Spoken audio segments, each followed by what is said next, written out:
માં ફેરવાઈ ગઈ હતી।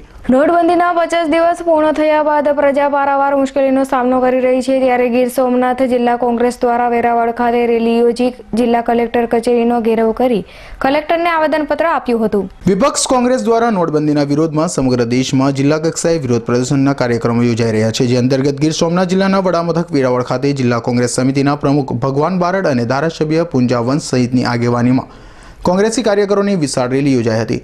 આ રેલી શહેરના રાજમાર્ગો પર ફરી જિલ્લા કલેક્ટર કચેરી ખાતે પહોંચી હતી, જ્યાં સૂત્રોચ્ચાર સાથે કલેક્ટર કચેરીનો ઘેરાવ કર્યો હતો અને ધરણા યોજ્યા હતા।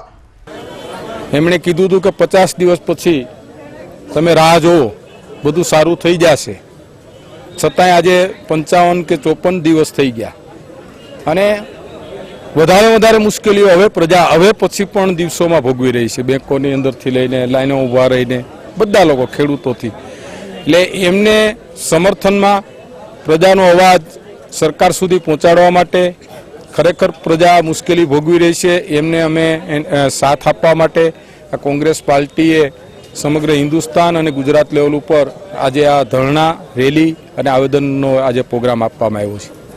અમારી માંગ છે એ સરળતાથી બેંકની અંદર નાણાં જે લોકોના જમા છે એમને સરળતાથી જે નાણાં જેટલા જોઈએ એટલા મળી રહે, ખેડૂતો જે મુશ્કેલીઓ ભોગવી રહી ગયા છે નાણાંને અભાવે, એ મુશ્કેલીઓ દૂર થાય અને અમે તો એવી જ માગણી કરીએ છીએ કે નોટબંધી વિના કારણ કોઈ પણ પ્રોગ્રામ કે કોઈ પણ એવું આયોજન કર્યા સિવાય જે એમણે નાખી દીધી છે પોતાની વાહવાહ કરવા માટે, અને એની એક વ્યક્તિની વાહવાહને કારણે પ્રજા જે મુશ્કેલીઓ ભોગવી રહી છે, એટલે નોટબંધી જ એમણે દૂર કરી દેવી જોઈએ એવી અમારી પણ માગણી છે।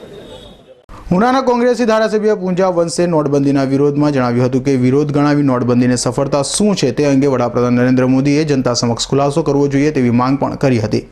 નરેન્દ્ર મોદીએ નોટબંધી કરીને આ દેશની અંદર પ્રજા ઉપર કટોકટી લાદી દીધી હોય એ પ્રકારનું સમગ્ર દેશમાં વાતાવરણ ઊભું થયું છે।